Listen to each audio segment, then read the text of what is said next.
되돌릴 수 없을 것입니다.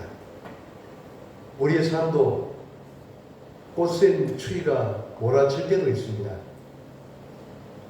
그때 주님의 손잡고 잘 이겨내시고 힘찬 삶을 살아가기를 바랍니다. 우리는 지난주 공감복음 중 마태복음의 주제요, 다시 말해서 마태복음은 유대인에게 메시아가 누구인지를 증언하는 사자 복음으로 불려지는 과정을 우리가 지난번에 살펴보았습니다. 아브라함의 믿음의 족보를 통해서 또 다윗의 이름 14를 3번씩이나 강조하며 예수님이 다윗의 통치권을 이어받은 메시아인 것을 예루살렘의 구주로 이 땅에 오신 것을 증언하는 복음서가 마태복음인 것을 우리가 살펴보았습니다. 마태복음에서 강조하는 주제가 5가지 이야기 보따리가 있었습니다. 그의 나라와 그의 의를 구하라는 마태복음 6장 33절 말씀을 통해서 하나님의 나라에 대한 5가지 영적인 의미도 우리가 지난주에 살펴보았습니다. 하나님 나라의 5가지 영적인 의미는 첫 번째로 하나님의 나라는 에클레시아라고 말씀드렸습니다. 에클레시아는 죄악이 가득한 세상에서 택함받는 자들이 모여 함께 예배드리는 공동체를 말하고 있습니다. 지상의 하나님 나라가 가정과 교회라는 것입니다. 다시 말해서 에클레시아로 불리는 여러분의 가정과 교회가 바로 하나님 나라, 천국이라는 것입니다. 여러분 혹시 젊은이들이 인후천이라는 단어를 말하는데 혹시 그 단어를 알고 계십니까? 이누천. 젊은이들은 우리 긴 말을 줄여서 이야기를 해요.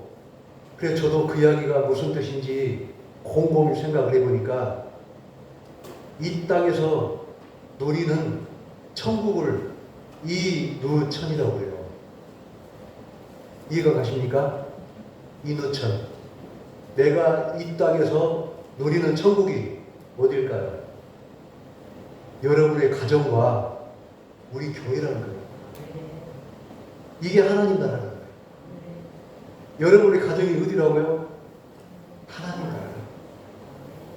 여러분은 하나님 나라의 경험을 가정에서, 교회에서 벌써 누리고 계시다. 두 번째로 하나님 나라는 하나님께서 직접 통치하신다는 것입니다.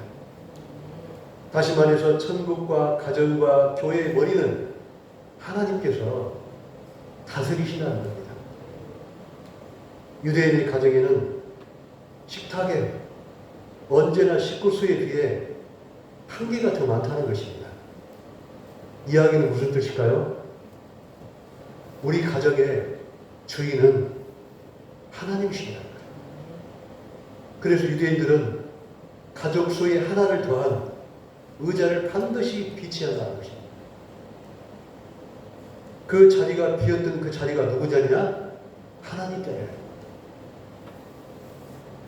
그 의미는 하나님은 내 가정의, 교회의 주인이시고 다스린다는 거예요. 세 번째, 하나님 나라는 주님의 영권이 적용된다는 사실입니다. 다시 말해서 그분의 영권이란 그분의 계획이 반드시 이루어진다는 것입니다. 이 이야기는 어떤 이야기입니까? 하나님은 이스라엘 백성들을 애굽에서 구원하시고 광야에서 40년 동안 훈련하게 하시고 예수 그리스도가 이 땅에 오셔서 우리의 죄를 도만하시고 우리를 천국으로 이끄신다는 것입니다. 이것이 변하지 않는다는 것입니다. 네 번째로 하나님 나라의 구원은 현재 진행 중이라는 것입니다.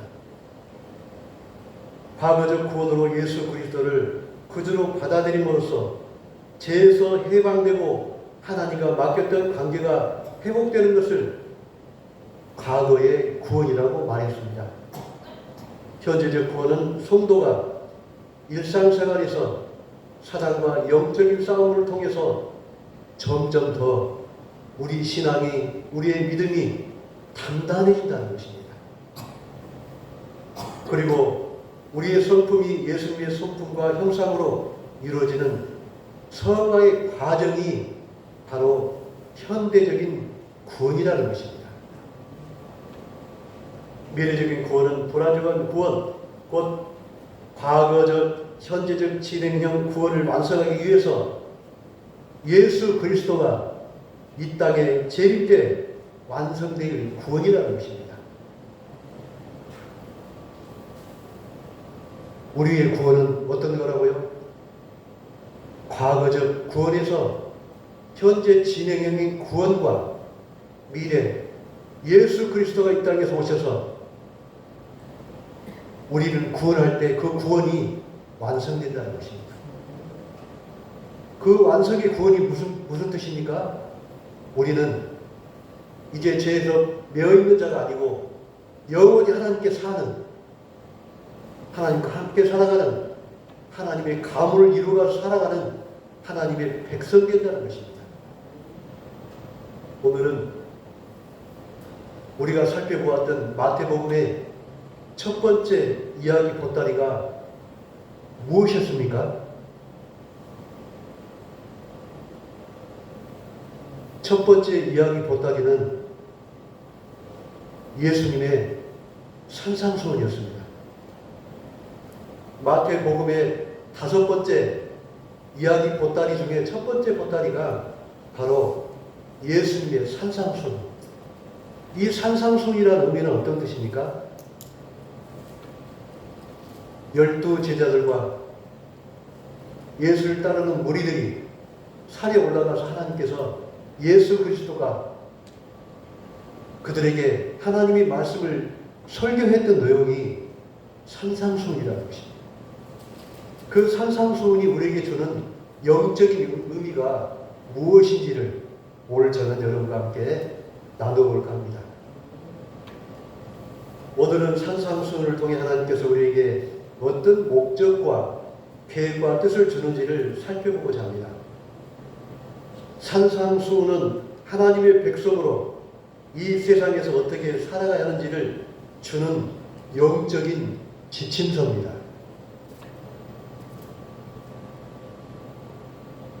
구약에서 하나님께서 모세를 통해서 주셨던 말씀이 무엇입니까? 율법 토라를 주셨죠. 그리고 두 번째는 어떤 걸 주셨습니까? 십계명을 주시잖아요. 이 이야기는 어떤 이야기냐? 우리 신앙이, 우리가 구원받는 그 과정이 과거적, 현대적, 미래적인 우리의 구원 과정이 어린아이 같은 그 신앙이, 청년 같은 그 신앙이 어른 같은 신앙으로 변해가는 그 과정이 산상수훈의 내용입니다. 우리는 어린아이 같은 신앙을 통해서 청년의 신앙으로 변화되고 어른의 신앙으로 성장해 간다는 것입니다. 오늘 산상수훈에서 우리에게 주신 그 의미가 이 의미가 들어가 있다는 것입니다. 우리는 어린아이 같은 신앙에서 청년의 신앙으로, 청년의 신앙에서 어른의 신앙, 성숙한 신앙으로 변해 가야 된다는 내용이 바로 산상수훈의 내용이라는 것입니다. 하나님의 구원 요정 속에서 야곱의 아들들의 이야기가 등장합니다. 야곱은 12 아들 중 유별나게 라헬의 소생 요셉을 무척 사랑했습니다. 그래서 어떻게 했습니까? 요셉을 상속자로 세웁니다. 상속자는 어떤 뜻입니까? 상속자는 우리 아들들이 6명이 있는데 큰아들에게 우리가 보통 상속을 하잖아요. 상속자는 어떤 것입니까? 집안의 기둥이 됩니다. 집안의 지도자가 됩니다. 그런데 12아들 중에 11번째 아들인 요셉에게 상속자가 세워져요. 이 이야기를 통해서 하나님께서는 구원의 여정을 풀어가십니다. 야곱은 작은 아들로 태어났지만 장막에서 어머니 리브가에게 신앙교육을 철저히 받은 준수한 청년이었습니다. 어떤 이야기입니까? 요셉의 아버지가 야곱이라는 것입니다. 근데 이 야곱은 이삭의 아들로서 리브가 가정의 신앙교육을 철저히 받았던 사람이 누구냐면 야곱이라는 것입니다.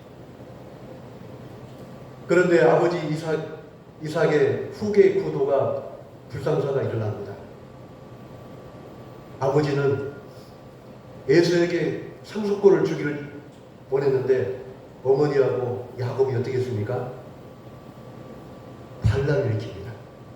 그래서 그 상속권을 야곱이 차지하게 됩니다. 그 이야기를 통해서 하나님께서는 놀라운 역사를 이루어가신다는 겁니다. 그것은 어머니와 야곱의 모의로 큰아들 에서가 받아야 할 상속권을 야곱이 받아가자 형제 난으로 던져갑니다. 그런데 야곱은 형 에서를 피해 이삭의 아내 리브가의 고향인 밧단 아람으로 도피하여 외삼촌 나반의 집에서 목동으로 일하며 나반의 소생 나일과 사랑에 싹트는 내용입니다. 그런데 야곱은 외삼촌 나반의 큰딸 레아와 결혼하게 됩니다. 이것은 야곱의 생각이 아니었습니다. 누구의 생각이었을까요? 나반의 생각이었을까요? 하나님의 생각이었을까요? 영적인 의미로는 하나님의 계획입니다. 밧단 아람은 동생이 먼저 결혼하는 것이 금기하는 풍습이 있었습니다. 나반의 큰딸 레아와 마지못해 결혼하고 나중에 야곱은 자그마치 14년을 외삼촌 나반에게 섬기며 나헬과 결혼합니다. 이 과정은 어떤 영적인 의미가 있을까요? 야곱의 결혼은 하나님이 이스라엘 백성을 구원하시라는 하나님의 섭리 속에서 어떻게 이루어진지를 보여주고 있습니다. 야곱은 누구입니까? 아브라함은 이스라엘 민족의 믿음의 조상이었습니다. 야곱은 이스라엘의 아버지였습니다. 야곱이 약복강가에서 천사와 씨름하여 이긴으로 불려진 이름이 바로 야곱이 이스라엘이 되었습니다. 이스라엘은 누구입니까? 이스라엘의 아버지가 됐다는 것입니다. 창세기 32장 28절에 그가 이르되 내 이름을 다시는 야곱이라 부르는 것이 아니오 이스라엘이라 부를 것이니 이는 내가 하나님과 및 사람들과 겨루어 이겼습니다. 하나님과 겨루어 이긴 자라는 뜻으로 야곱의 후손들로 이루어진 민족을 일컫는 이름입니다. 하나님은 한 가정의 가문을 일으켜 세우셔서 하나님의 가문을 만들어 가시겠다는 결단을 야곱을 통해 이루으셨다는 것입니다. 저는 여러분께 감히 말씀드립니다. 야곱의 가문이 여러분의 가문이라는 것이에요. 야곱의 가문이 여러분의 하나님의 가문이 되었다는 것입니다. 이 역사적인 하나님의 비밀한 내용이 바로 이게 숨어있다는 거예요. 결혼은 인생사에서 매우 중요한 터닝 포인트입니다. 야곱의 결혼 이야기는 가정의 중요성을 강조하는 사례 중에 하나입니다. 야곱의 가정은 비록 갈등과 어려움이 있었지만 결국 하나님이 계획 속에서 중요한 구원의 징검다리가 되었다는 것입니다. 하나님은 야곱의 가문의 상속자 요셉을 통해 가정이 민족을 이루어 출애굽을 시작하였습니다. 이 구원 사건은 고도로 발달된 물질 문명 속에서 소외되고 고통받는 노예로부터 해방을 나뉘는 신호였습니다. 하나님은 조그마한 이 가정을 통해서 민족을 이루시고 그 민족을 통해서 구원을 이뤄간다는 그 과정이 구원의 여정이었습니다. 그러나 구원의 40년의 광야의 여정은 어떻습니까? 무에서 유를 만들어가는 과정 속에서 제 메인 이스라엘 백성을 하나님의 사랑으로 만들어가는 광야 학교였습니다. 여러분, 저와 여러분의 인생은 어떻습니까? 광야의 과정이 아닙니까?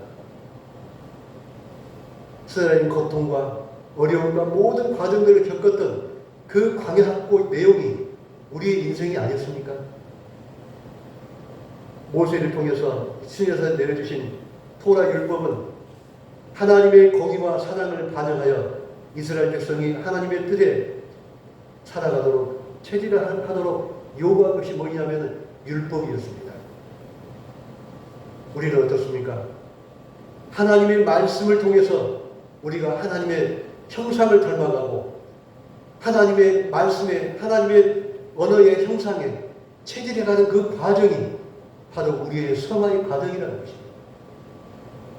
그런데 율법은 명령과 금지문이 613가지가 되어 백성들이 지키기가 쉽지 않았습니다. 그래서 하나님은 모세를 통해 십계명을 내려주셨습니다.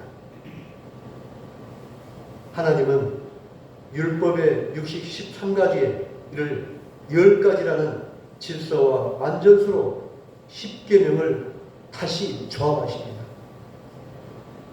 613가지의 율법을 10가지로 축약하고 해서 10가지 만든 계명이 바로 십계명이라는 것입니다. 십계명은 성도들이 하나님의 관계를 돈독하게 하고 유지되고 이웃과 관계에서 정의와 공평과 사랑을 실천하도록 권면하는 내용이 십계명의 내용이었다는 것입니다. 십계명을 통해 하나님의 사랑을 기억하고 이웃 사랑을 실천할 것을 명령하셨습니다. 바로 이 구약 사건, 즉 토라와 십계명이 예수님의 산상수훈으로 성취됐다는 것입니다. 산상수훈은 세상적인 가치관을 넘어 하나님의 가치관으로 옮겨 타기를 권면하는 하나님의 말씀이었던 것입니다. 세상의 가치관은 어떻습니까? 미움과 질투와 인본주의 무관심으로 하나님의 사람들의 몸과 혼과 영혼을 황폐화시킵니다. 다시 말해서 세상적인 가치관으로 천국 시민의 몸과 혼과 영혼을 치유할 수 없다는 것입니다. 예수님께서 우리에게 말씀하신 산상수훈의 영적인 의미는 과거를 넘어 현재와 미래를 말씀하고 계십니다. 다시 말해서 토라 율법과 십계명을 넘어 산상수훈은 하나님 나라의 가치를 우리에게 말씀하고 계신다는 것입니다. 하나님의 백성에게 율법을 주신 목적과 의도를 무엇일까요? 하나님의 백성으로 살아가야 할 지침서가 들어가 있던 것입니다. 하나님과의 관계, 인간과의 상호관계, 그리고 개인의 삶을 규율하는 도덕과 종교적인, 사회적인 규범을 주셨다는 것입니다. 예수님의 산상수훈은 구약과 율법과 십계명을 더 깊이 이해하고 그 하나님의 사랑을 성취한 것입니다. 예수님은 외적인 행동뿐만 아니라 마음의 상태와 동기를 중요하게 말씀하십니다. 산상수훈에는 살인하지 말라는 계명을 넘어 형제에게 노하는 자도 심판을 받을 수 있다고 이야기하고 있습니다. 그 이야기는 어떤 것입니까? 더 높은 거룩함과 도덕성을 강조하고 있다는 것입니다. 또한 산상수훈은 겸손함과 이웃에 대한 긍휼과 이웃과의 화평함과 개인의 우롱에 대한 권면을 강조하며 하나님 나라의 가치관과 도덕성을 강조하고 있다는 것입니다. 율법과 십계명은 어떤 내용입니까? 실천을 강조하고 있습니다. 그러나 산상수훈은 무엇입니까? 내 마음의 할례를 하라는 것입니다.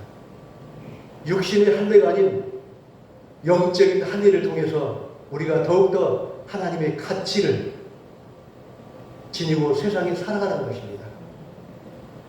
호세아서 10장 12절에 하나님은 이렇게 말씀하고 계십니다.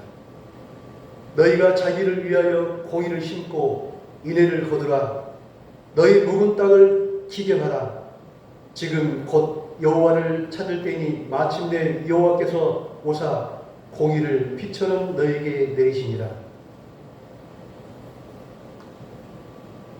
묵은 땅을 갈고 기경하는 것입니다. 우리 주변에 묵은 땅이 많습니다. 같은 아무 농사를 짓지 않으면 저절로 풀이 나고 묵어집니다. 이야기는 어떤 뜻입니까? 우리 마음도 마찬가지라는 것입니다. 자꾸만 내 마음 밭을 일구어 부드럽고 좋은 밭으로 일구라는 것입니다. 산상수훈은 행위의 구원도 중요하지만 마음의 동기와 영적인 동기가 더 중요하다는 것입니다. 다시 말해서 하나님의 백성은 이 세상에 살아감에 있어서 사랑의 실천과 마음의 할례를 통해 하나님 나라의 가치관으로 살아가야 한다는 것을 이야기하고 있습니다. 예수님의 산상수훈은 마태복음 5장에서 7장까지 예수님께서 산 위에서 제자들과 우리에게 하신 설교 말씀입니다. 산상수훈에는 예수님의 팔복을 말씀하셨습니다. 팔복은 어떤 내용입니까? 마음이 가난한 자, 애통한 자, 온유한 자의 의를 줄이는 자는 목마른 자, 합평케 하는 자, 긍휼히 여기는 자의 의를 위해 박해받는 자들은 복이 있다고 선언하고 있습니다. 이것은 세상과 생각과 가치관의 정면으로 배치되는 것입니다. 예수님은 우리에게 권면하십니다. 좁은 문으로 들어가라 말씀하십니다. 이 좁은 문이 어떤 문입니까? 우리가 마지막에 가야 할 천국의 문을 이야기하고 있습니다. 예수님은 좁은 문으로 들어가라 말씀하십니다. 진정한 제자는 열매로 알 수 있다고 하셨습니다.